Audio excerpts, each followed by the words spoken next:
Assalamualaikum warahmatullahi wabarakatuh. Alhamdulillahirrabbilalamin. Wabihi nasta'in ala umuri dunya waddin. Wassalatu wassalamu ala asyrafil anbiya'i wal mursalin wa ala alihi wa sahbihi ajma'in, amma ba'du.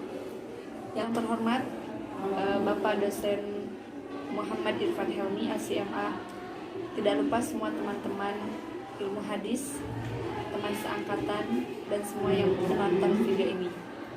Pertama-tama, marilah kita panjatkan puji syukur kepada Allah Subhanahu wa Ta'ala, yang mana Allah telah memberikan nikmat kepada kita semua, sehingga kita semua sekarang masih diberi kesehatan, diberi kenikmatan, walaupun di masa pandemi corona. Semoga kita semua sehat walafiat.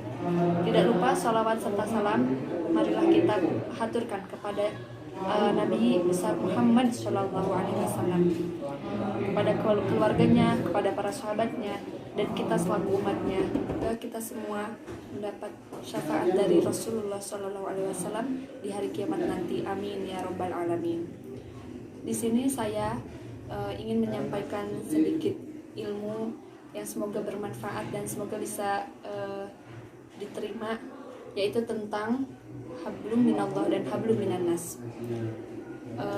Dalam suatu kisah yang sudah populer, yaitu tentang seorang Yahudi yang buta, yang setiap pagi Rasulullah selalu menyuapi dan selalu memberikan makan kepada orang Yahudi buta tersebut.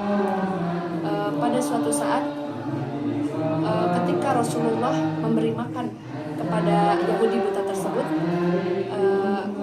orang Yahudi buta selalu mengeluarkan sumpah serapah. Jadi setiap orang yang lewat pasti selalu diberitahu oleh orang Yahudi buta tersebut bahwa jangan pernah dekati Rasulullah, jangan pernah dekati Muhammad, karena Muhammad itu orang gila, orang tukang sihir, tukang bohong, maka jauhi dia. Kalau kalian mendekati Rasulullah, maka kalian akan dihasut oleh Rasulullah. Padahal itu Rasulullah sedang menyuapi orang Yahudi buta tersebut. Kemudian suatu saat Abu Bakar itu mengunjungi Aisyah, putri beliau, putri Abu Bakar, yaitu istri Rasulullah SAW, bertanya. Abu Bakar itu bertanya kepada Aisyah, amalan sunnah apa yang belum pernah aku lakukan, yang Rasulullah lakukan dan Abu Bakar belum pernah lakukan. Kemudian Aisyah berkata, wahai ayahku, sang ahli sunnah, yaitu yang hampir tidak pernah satupun sunnah Rasulullah yang Abu Bakar tinggalkan, ada satu yang belum engkau lakukan, kata Aisyah. Kemudian Abu Bakar bertanya, apa itu? Aisyah menjawab bahwa Rasulullah setiap pagi itu pergi ke ujung pasar untuk memberi makan seorang buta tersebut, Yahudi buta tersebut.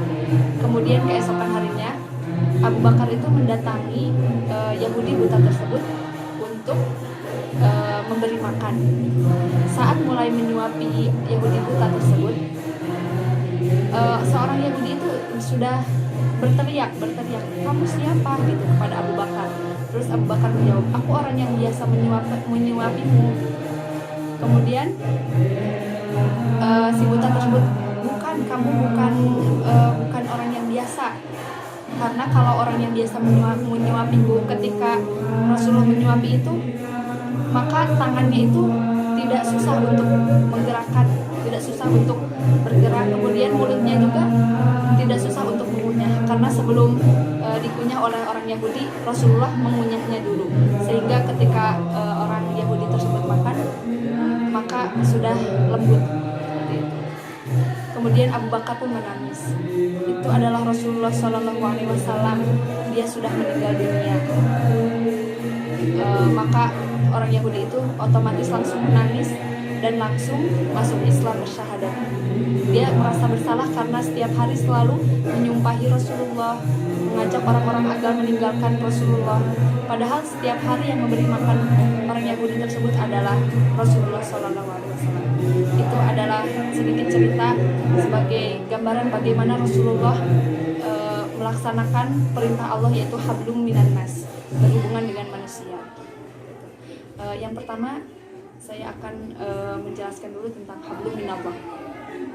Hablum minallah itu adalah hubungan dengan Allah, yaitu tentang ubudiyah, beribadah kepada Allah. Kemudian beribadah ini macam-macam, berupa sholat atau puasa yang langsung berhubungan dengan Allah.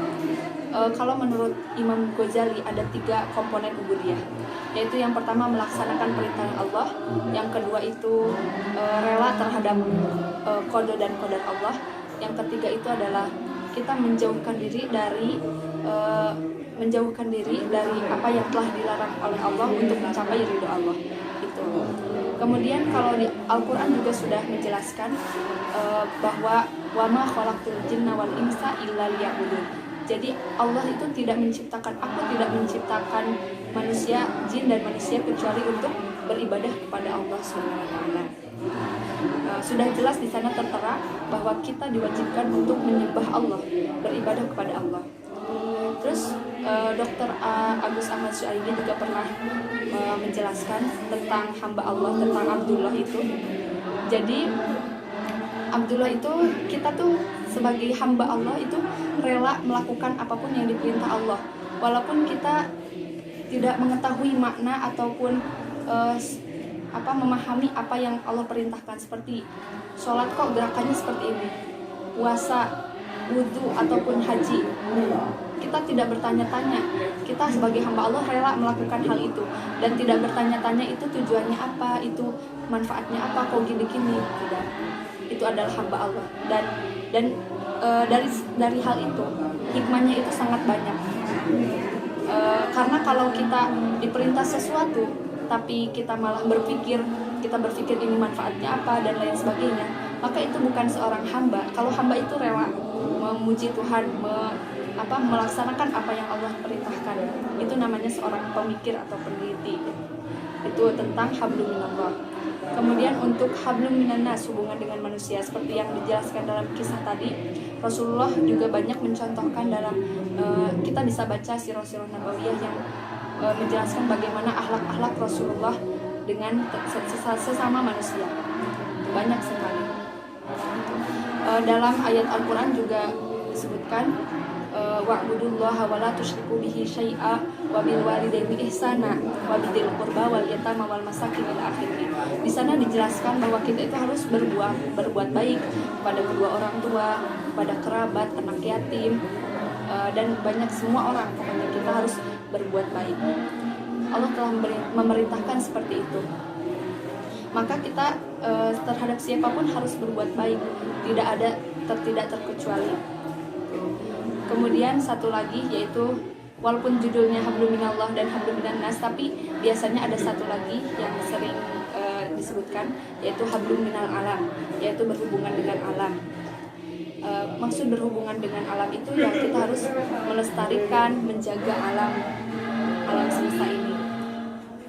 Itu mungkin cukup sekian dari saya. Mohon maaf apabila banyak kesalahan. Wassalamualaikum warahmatullahi wabarakatuh.